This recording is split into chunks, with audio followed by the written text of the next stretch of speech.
une présentation qui va se faire en 2 temps. Donc, nous avons le plaisir d'accueillir 2 démographes.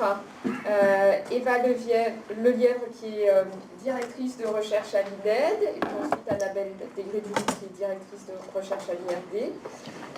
Eva va nous présenter l'approche biographique en démographie. Donc, vous verrez, ça vient un peu interroger ce que j'ai présenté sur la question de l'accès aux trajectoires par le biais des méthodes qualitatives. Là, ça va être l'accès aux trajectoires par le biais de méthodes quantitatives. Et Annabelle Desgrès-Duloup nous présentera la manière dont cette approche biographique a été intégrée dans l'enquête parcours, qui est une enquête sur des migrants, et là encore une fois sur la question du VIH. On y reviendra certainement dans la discussion cet après-midi sur le fait que les travaux sur le VIH ont été un peu précurseurs sur la question des méthodes mixtes. Je vous remercie. Donc, effectivement, je travaille à l'INED, donc comme démographe, quantitativiste, et je vais développer une recherche et les travaux d'un groupe de réflexion sur l'approche bibliographique que j'anime depuis un certain nombre d'années et qui est un groupe pluridisciplinaire. En démographie, que signifie l'approche biographique ? La démographie, au départ, a des sources qui sont des sources exhaustives, et pour le longitudinal, elle a des sources d'état civil ou de registres qui lui permettent de poursuivre, de faire l'étude d'un processus qui se déroule au sein d'une cohorte par une observation macro. On regarde le déroulement de ce processus, pour lequel on a en général, à partir des données traditionnelles de la démographie, peu d'éléments sur les individus. Donc on regarde la force de la mortalité, on construit des tables, on regarde la fécondité au sein d'une cohorte définie soit par sa naissance, soit par un événement fondateur comme la nuptialité, puisque jusqu'à un certain temps historique, ça avait encore du sens d'étudier la fécondité qu'à partir de la nuptialité. Alors, l'arrivée du biographique chez nous, c'est un passage, un changement de perspective total. C'est-à-dire qu'on passe d'une observation qui était complètement agrégée à une collection de parcours individuels qui vont constituer donc des données qui sont extrêmement riches et certes quantitatives, mais au vu du nombre de variables dont on dispose pour chacun des parcours, on se trouve avec ce qu'on peut nommer des tableaux trapus, c'est-à-dire très peu d'individus par rapport à la richesse de l'ensemble, et on va se trouver avec des préoccupations de réduction de l'information.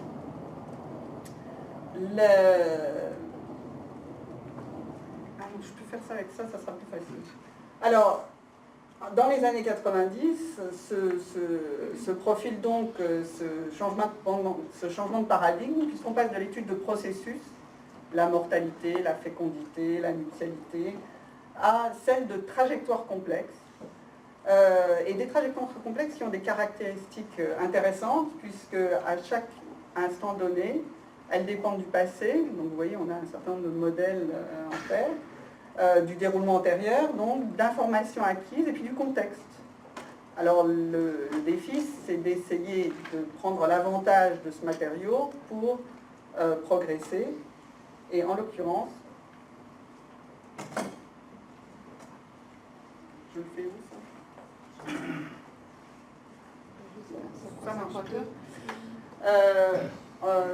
ça nous amène à avoir 2 nouvelles hypothèses. On avait des phénomènes qu'on étudiait indépendamment les uns des autres, et d'avoir ces nouvelles sources. Sinon, c'est les clés sur lesquelles sont les présentations. Oui, c'est la... Parce que ça, il faut une clé. Ah d'accord. Mais ça, là, ma présentation disparaît. Oui. On verra.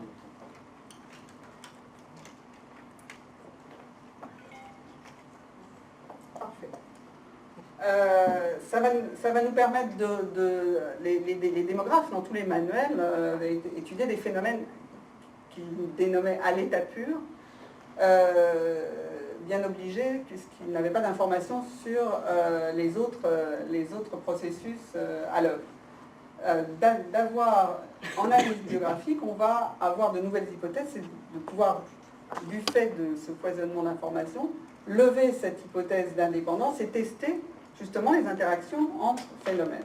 De données agrégées et de suites cohortes qui étaient homogènes, définies à un moment donné, à leur initiation, à la date de naissance, là on va pouvoir tenir compte de l'hétérogénéité entre les individus, entre les groupes étudiés, et effectivement tout ça s'est développé à un moment où on est passé des données exhaustives à des données d'enquête beaucoup plus riches, et il y a eu une évolution concomitante des sources et des analyses qui ont rendu ce passage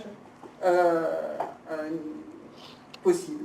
Alors, effectivement, pour pouvoir progresser dans le type d'analyse quantitative qu'on va vouloir effectuer, il va falloir pouvoir travailler sur des données individuelles qui relatent pour chaque personne leur vie dans plus ou moins de détails, et on est en quantitatif, on va collecter non pas des collections de récits de vie aussi complexes et détaillés que ceux qui vous ont été présentés.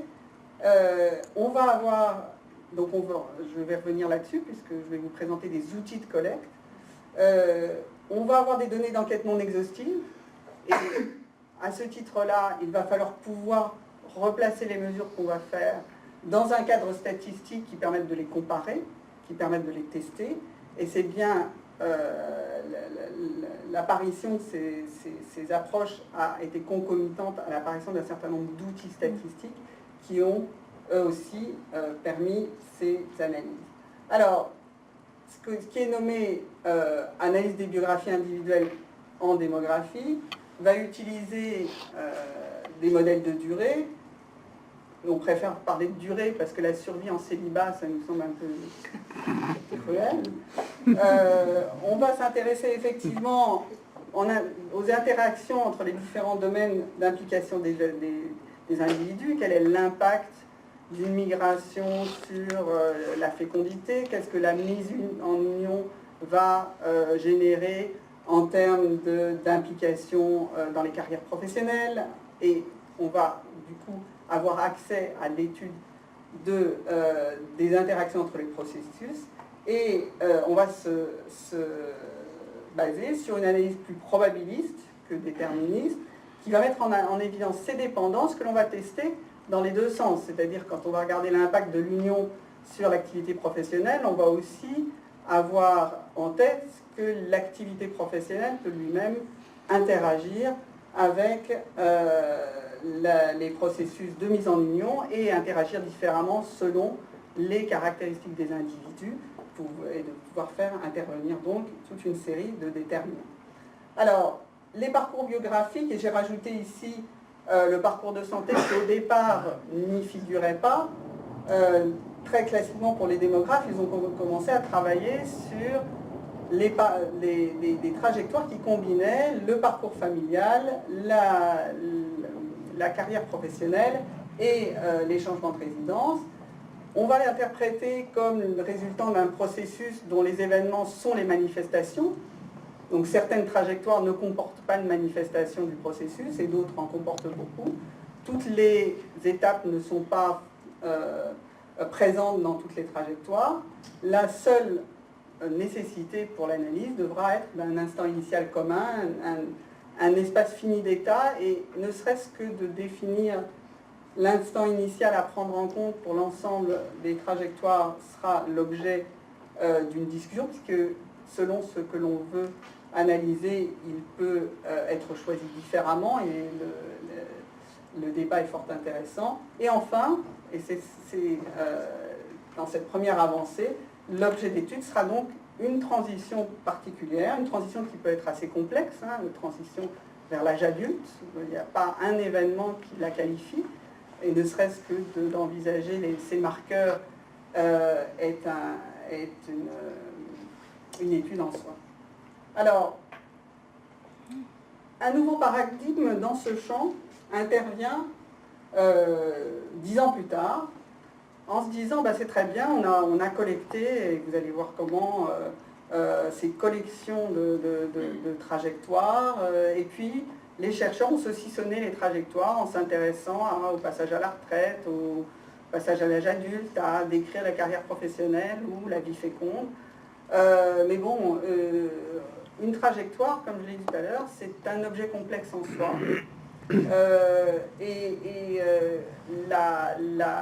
L'idée qui s'impose autour des années 2000, c'est de dire toute cette richesse, ça serait quand même intéressant, puisque chaque trajectoire est contingente des propres de chacun de ses parcours, ils sont tous corrélés, le même individu est l'acteur de l'ensemble de ces parcours, mais de le prendre comme une globalité. Et donc après, une approche plus atomiste, où on s'intéresse à une transition avec des modèles inférentiels, des modèles qui sont plus algébriques, on va se tourner vers une approche plus holiste. On se dit, ben, on a plein de trajectoires et on aimerait en dégager des régularités d'ensemble. Et pour cela, on va non seulement regarder ces trajectoires, s'intéresser aux différents contextes dans lesquels elles se déroulent, et c'est ça qui sera finalement déterminant de l'intégralité du parcours. Et pour ça, se développe une série d'outils classificatoires qui vont mettre en évidence non seulement les régularités, mais aussi les marges. Donc, comme vous voyez, et là, on a affaire à des méthodes classificatoires qui sont plutôt de l'ordre de la géométrie, et sur lequel j'y reviendrai quand on regardera les analyses. Comme vous savez, tout ce qui est le domaine de la géométrie, ce sont des développements de l'analyse des données qui sont très français, qui ont beaucoup de mal à passer à l'international et qui en fait nous reviennent parce que les Américains nous apportent une méthode qui a été utilisée sur le séquençage de l'ADN, qu'ils appliquent à la sociologie. Mais on ne peut pas faire l'impasse, c'est certes anecdotique, mais du fait qu'il faut publier nos travaux et que beaucoup de nos collègues avaient développé des analyses bien antérieurement qui n'ont pris aucun essor parce qu'ils n'arrivaient pas à les publier. Et tout ça parce qu'on a des modes dans les disciplines, y compris en statistique et en mathématiques. Bien, alors effectivement, une analyse biographique quantitative, ça nécessite de collecter des trajectoires individuelles et des analyses spécifiques. Et je vais vous parler un petit peu de cette histoire des collectes individuelles et de la façon dont on s'y prend pour collecter en masse, puis analyser statistiquement une collection de trajectoires. Alors, je ne vous parlais pas du tout de cette analyse que je fais figurer ici, qui est une analyse de réseau, mais voilà parce que je n'ai pas vraiment le temps, et qui concerne moins la dynamique des processus que le reste. Alors, avant d'arriver même aux techniques de collecte, je fais un petit incident sur le fait qu'on peut collecter des trajectoires de façon prospective, et c'est un plan d'observation qui est tout à fait légitime. Simplement, en population générale, nous ne sommes pas en épidémiologie. On a des panels, un passage répété, mais les personnes ne sont absolument pas obligées de vous répondre. D'abord, elles ne sont pas captives, elles déménagent, on les perd. De fait, il faut attendre. Les phénomènes démographiques que nous étudions ont une grande inertie et se déroulent sur des temps longs. Et en fait, on vieillit en même temps que sa cohorte, puisqu'il faut 30 ans pour qu'elle arrive à commencer à faire des enfants, etc. Donc, pour nous, ce sont des dispositifs coûteux qui ne sont pas forcément les plus payants en termes de récolter des données. Et puis, il y a les systèmes de suivi démographique et d'observation. Je ne reviendrai pas là-dessus. Mais du coup, je vais me concentrer sur une façon rapide de récupérer des données qui a des limites, ce que sont les enquêtes rétrospectives, qui, à un moment donné, sur un échantillon important et représentatif d'une collectivité, permettent de collecter rétrospectivement les trajectoires des personnes.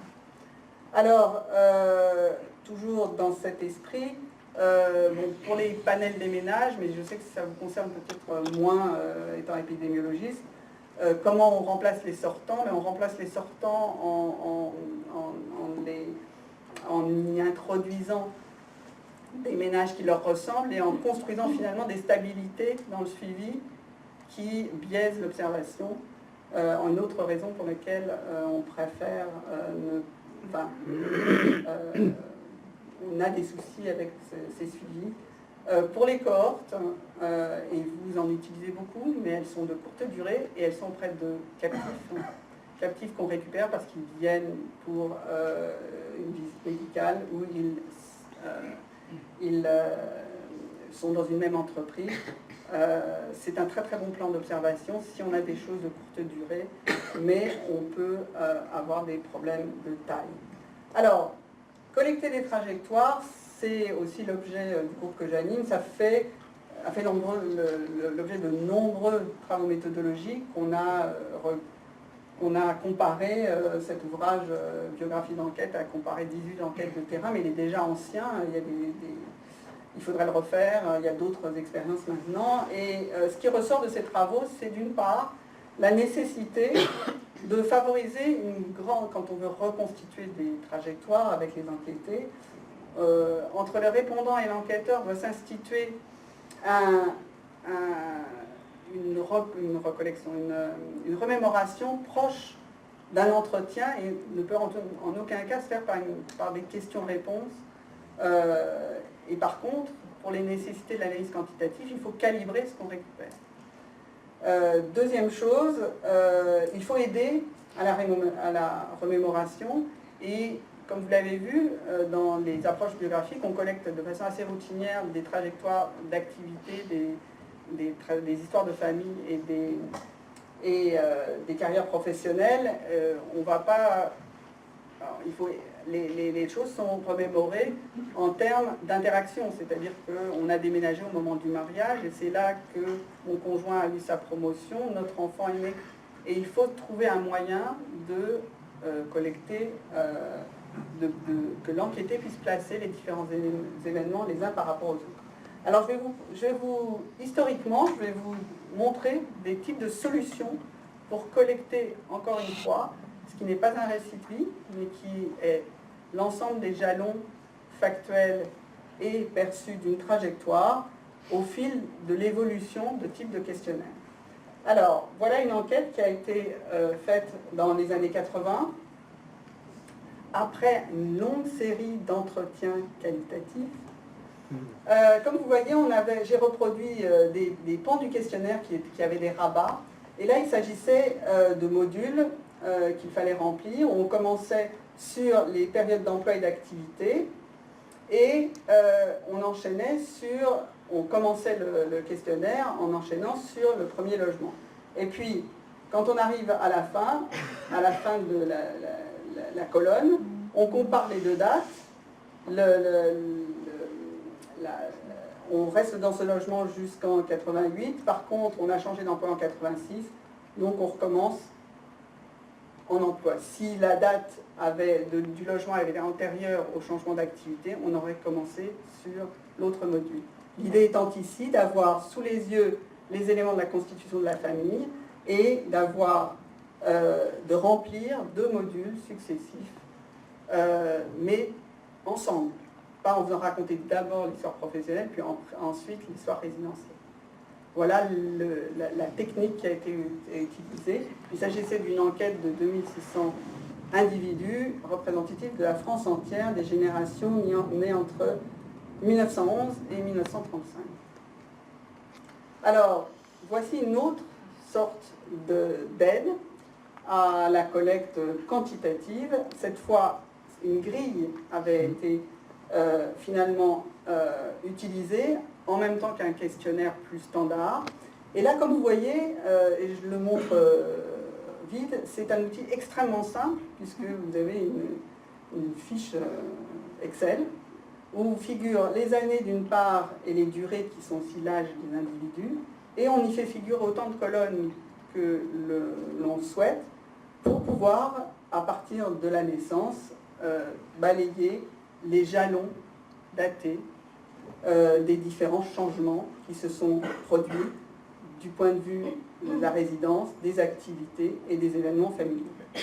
Cette fiche, nommée âge événement, âge ével, permettait donc de repérer les jalons factuels avant de passer au questionnaire.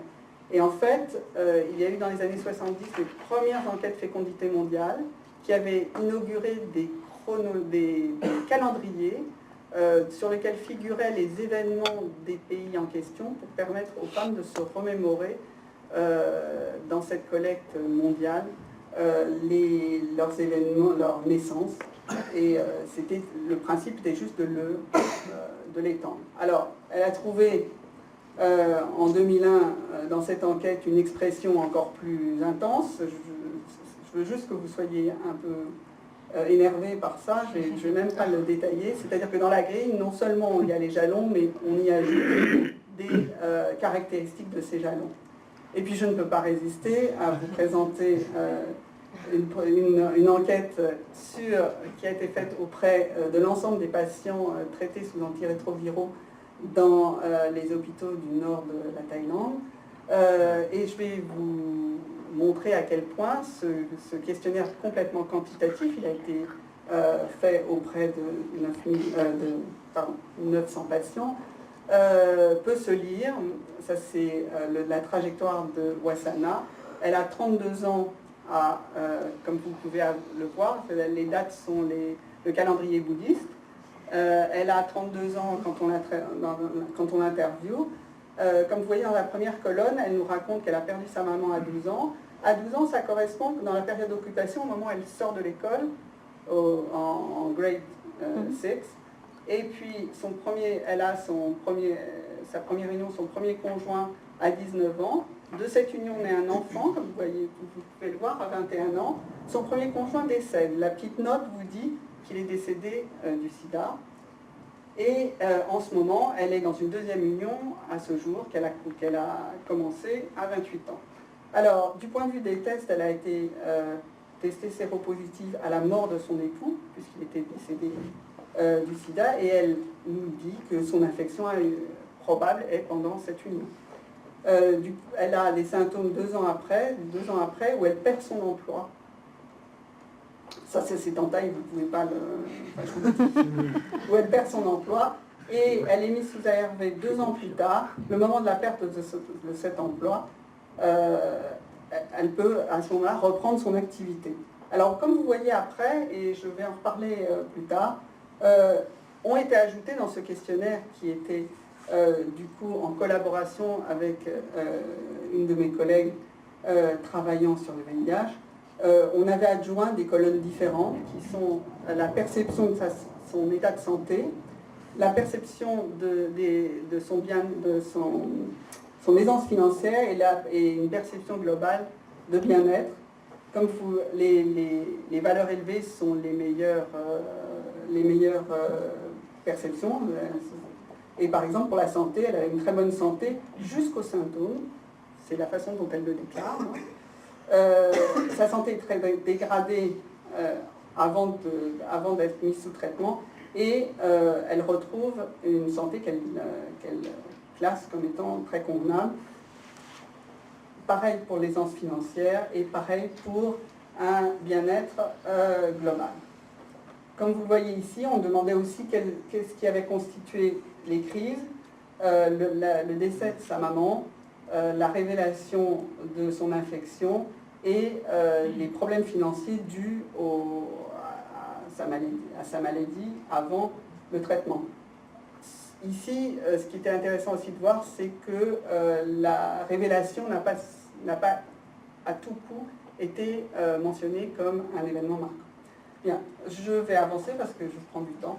Donc du point de vue des données, on va se trouver avec des trajectoires individuelles, des données qui relatent des histoires, mais des histoires qui s'arrêtent au moment de l'interview, donc qui sont tronquées d'une certaine façon, censurées, vous connaissez le terme. Et donc on a un corpus complexe de récits tronqués, et complexe et très très fourni. Alors, j'étais ravie de voir la présentation de mon collègue puisque depuis très longtemps, la démographie, comme Madame Noyal fait du quanticali sans le revendiquer vraiment, très pragmatiquement, parce que quand on fait des enquêtes quanti et qu'on a un objectif en tête, quelle question va-t-on poser, c'est pas forcément évident. et y compris les grands ancêtres de la démographie, ont conduit des entretiens avant leurs grandes enquêtes. Et dans ce triptyque, on a effectivement des entretiens qualitatifs préalables de mise au point, d'exploration même du sujet, souvent en collaboration, puisque on n'est pas toujours personnellement outillé pour faire des entretiens, et je veux dire que je ne le suis pas, une collecte quantitative, et puis des réinterrogations qualitatives ciblées, mais aussi l'intégration du qualitatif et du quantitatif au sein d'une collecte. Je ne reviendrai pas dessus, mais la lecture qualitative des questionnaires quantitatifs est quelque chose que nous avons érigé en technique. Et enfin, la capacité qu'ont ces collectes une fois la grille factuelle construite avec le répondant, de collecter des trajectoires de perception et d'explorer ces liens entre les informations factuelles et les données de perception. Alors, c'est un peu touffu, mais je voulais revenir sur quelque chose qui est une limite et un peu une tarte à la crème, je dirais, de la confrontation, de se dire ils se souviennent de rien, il y a des biais de mémoire, c'est terrible. Alors il y a d'autant plus de biais de mémoire qu'effectivement, et ça c'est aussi un enseignement de toutes ces expériences, que l'on n'a pas pris le soin de faire remémorer ces événements de façon à pouvoir confronter, à ce que le répondant puisse confronter et compléter son parcours. Mais on a fait, des essais méthodologiques qui ont été faits il y a très longtemps, enfin en 85, c'est publié en 80, c'était fait en 85. En Belgique, il existe un registre de population, et donc on a collecté les informations d'un même questionnaire sur des événements qui se retrouvent dans le registre auprès de couples séparément, et on a confronté ces données aux données qui sont inscrites sur le registre. Ça ne marche pas. Les hommes, en tout cas en Europe occidentale, c'est pas du tout vrai en Afrique pour d'autres raisons, puisque c'est très culturellement marqué, donc ce n'est pas une vérité biologique éternelle. En tout cas en Belgique et en France, et je pense qu'on peut dire en Europe occidentale, les hommes sont assez mauvais, se souviennent assez mal, et là c'est à l'année, hein, c'est la concordance à l'année, mais je voulais attirer votre attention sur quelque chose d'autre, c'est qu'au-delà de ce qu'on pourrait qualifier de biais de mémoire, il y a des événements pour lesquels, en fait, la question ne revêt absolument pas la même signification selon qu'on s'adresse au père, à la mère, et qu'on lit la date de registre qui, elle, est enregistrée par l'enfant. S'enregistrer dans le système belge vous permet d'avoir accès à vos droits de santé, à vos remboursements, et aussi, c'est un acte d'indépendance pour la jeune personne qui décohabite. Et alors que pour le père, tant qu'il paye la chambre en ville, il est à la maison, et pour la maman qui lave le linge aussi. Donc je veux dire par là qu'on met aussi sur le compte de biais de mémoire des choses qui n'ont rien à voir avec le biais de mémoire. C'est quand on pose une question simple, on n'a pas de réponse simple. Et que toute enquête, y compris factuelle, c'est une enquête d'opinion. Donc il faut les quantitativistes aussi ont ces préoccupations et s'en rappellent. Je progresse. Donc, comme vous l'avez vu, dans l'approche biographique, c'est un dispositif pluridisciplinaire. Un dispositif pluridisciplinaire au sens du quantitatif, qui encore une fois, nous n'appelions pas mixed methods. Pour ça, pour nous, c'était des méthodes mixtes, linéaires, rien à voir. Une grande créativité dans la conception des outils de collecte, avec la souplesse du recueil, des innovations dans le traitement du temps, et puis une grande créativité dans les analyses mises en œuvre. Des analyses de durée, mais utilisées de façon un peu spécifique, et je ne m'apesantirai pas là-dessus. Le traitement relationnel des données biographiques, que je ne traiterai pas, et puis les typologies de parcours sur lesquelles je vais terminer mon introduction. Donc, du point de vue de l'analyse, dans le premier temps, quand on analyse, on fait des analyses inférentielles sur une transition particulière. On a tout un outillage non paramétrique que les démographes aiment beaucoup parce qu'il apparente au taux qu'ils calculaient avant, comme les Kaplan-Meier, et tout ça, c'est parfait. Et là, on va regarder des interactions, on va regarder qu'est-ce qui se passe avant, après tel autre événement, donc interaction entre processus. Et puis, pour ce qui est de l'hétérogénéité, là, on va avoir toute une série de modèles paramétriques et Annabelle vous présentera la combinaison de tout ça, à temps discret ou pas à temps discret, selon les données. Et puis, on a le fameux modèle de Cox qui nous permet de combiner les deux de façon à rester le plus près de l'observation en termes de distribution de la durée, puisqu'elle est estimée de façon non paramétrique, mais par contre de définir la façon dont l'inférence va se faire entre les déterminants et les transitions. Alors, du point de vue de l'analyse, quand on est dans la deuxième perspective, qui est cette perspective holiste, on est dans une catégorie d'analyse différente. La trajectoire est donc construite comme une séquence d'états. Ici, on a 50 états, les 50 années d'observation. Hein, c'est des états fournis, vous en aurez beaucoup moins dans un parcours. Chaque état, on va l'identifier, et ça, souvent, ça correspond à la déclinaison d'une variable. Célibataire, il vient en union avec un enfant sans union, etc. On va décliner, se donner un alphabet, et puis on va appliquer là-dessus des méthodes de classification. Comme je l'ai dit, il y a des traditions, et on a une tradition franco-française d'analyse harmonique qualitative qui avait publié depuis longtemps, mais dont les travaux n'ont pas eu l'impact qu'ils auraient pu avoir, et puis est arrivé l'appariement optimal qui a pris le dessus. Alors, ils ont peu de différence en fait dans la façon dont la méthodologie fonctionne, puisque on définit une période d'analyse pour l'ensemble des observations, et là, les grandes limites de ces analyses, c'est qu'on ne peut pas traiter la censure, puisque sinon ça devient un état en soi et ça participe à la classification, donc on est obligé de travailler sur des séquences de même longueur. Ça sera pareil pour l'appariement optimal. L'analyse harmonique qualitative donc, divise la période en sous-période homogène dont elle calcule le temps passé dans chacun des états, et puis produit une analyse,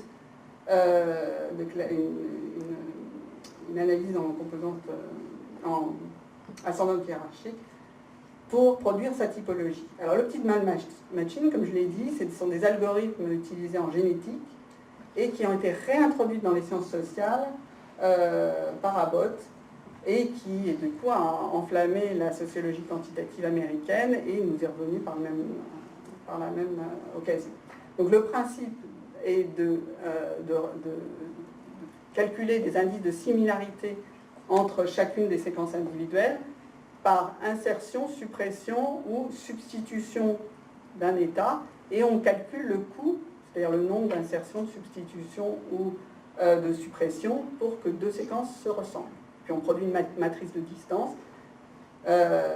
On attribue un coût à chacune de ces opérations, et puis on a une étape classificatoire, mais qui cette fois est faite sur la matrice de distance. On a produit des travaux pour comparer une même analyse produite sur les mêmes séquences avec les deux méthodes dont les résultats sont parfaitement les mêmes. Donc, pas de souci de ce point de vue. Alors, les limites, comme je l'ai dit, c'est de terminer coût unitaire. Ça aussi, il y a tout un débat, il y a une grosse littérature, pas beaucoup d'intérêt. Ça ne traite pas de données censurées. On est obligé d'analyser des trajectoires de même taille, sinon la partie non observée intervient comme une des catégories de la séquence et donc influe sur la classification. Et puis on se retrouve dans les discussions à devoir justifier du nombre de classes que l'on retient, comme dans toute analyse de données, et cela se soustrait à avoir un indicateur statistique qui nous dirait que ça c'est le meilleur découpage possible, et vous connaissez le genre de débat qu'il peut y avoir là-dessus quand on tient à justifier statistiquement absolument, et quand on pense que la preuve ne peut être que statistique. Alors, je ne sais pas où j'en suis J'ai un exemple rapide pour conclure. On a encore 1 heure en tout, en incluant la présentation d'Annabelle. Je vais vous le montrer rapidement, puisqu'en fait c'est juste un résultat. Et ça introduira bien les analyses de séquences qui vous sont présentées sur l'enquête parcours et qui vous intéressent plus puisqu'elles concernent des problématiques de santé. Donc, comme vous l'avez vu, dans l'enquête biographie entourage, qui est une enquête factuelle sur 2830 personnes, on a collecté non seulement des données factuelles, ici il s'agit donc de quelqu'un qui a 56 ans, qui a pris sa retraite un an avant l'enquête. Il est né à Carnac, il a décohabité en 61 pour son apprentissage chez Renault, puis il est parti pour la guerre d'Algérie. Il en est revenu, il s'est marié, donc premier enfant est arrivé tout de suite, en s'installant comme garagiste à Vannes, etc., etc. Donc on a, encore une fois, je l'ai largement simplifié par rapport à tous les détails qu'on a, parce que ça ne tient pas. Et puis, dans cette enquête, on a aussi collecté une évaluation à la fin de cette reconstitution, dont on ne demande jamais les motivations des déménagements, etc. On a laissé à l'enquêté, c'est en fin d'entretien, avec ces directives-là, le soin de découper sa vie en différentes périodes qui nous explicitent une enfance pas très heureuse, car mauvaise ambiance familiale, peu de soutien et d'attention de mes parents, départ du milieu familial quand il part en apprentissage, liberté, sortie, copains, période très heureuse, malgré les moments difficiles en Algérie, découverte de la vie, et puis c'est le mariage, la vie de famille, etc. etc. On demande aussi de nous qualifier ces périodes de façon synthétique. Des très bonnes années jusqu'à des années très difficiles. Et puis enfin, voilà. Alors on se retrouve avec une énorme diversité, parce qu'il y a des gens qui n'ont pas du tout découpé en disant la vie c'est comme ça. Et puis on a des gens qui nous ont fait 17 périodes. Donc on a un nombre de périodes diverses. Ici, par exemple, voilà, on se retrouve à devoir décrire cette diversité. Alors avec des outils habituels, on est obligé de réduire la diversité. D'abord, tout ce qui est 2 étapes de même connotation, on les groupe. Et puis après, la deuxième étape de réduction, ça va être les valeurs extrêmes, on va elles-mêmes, on va les ajuster. Et puis on arrive à la 3e étape de réduction. Et tout ça pour diminuer un tout petit peu la foison. Et puis, qu'est-ce qu'on fait? On fait une distribution. Et puis on regarde les trajectoires les plus citées, et puis on se retrouve quand même avec 63% qui sont beaucoup plus complexes que tout ça. Donc on ne sait pas faire. Donc on ne peut pas décrire la trajectoire en entier. Donc qu'est-ce qu'on fait? On performe cette analyse typologique. On arrive, ces dendrogrammes, vous les connaissez, donc dans l'article en question, on passe de 12 à 5 classes, parce que ça a un intérêt de regarder quelle est la réduction effectuée, c'est un débat sur le nombre de classes. Et puis moi, je vais juste vous montrer les résultats.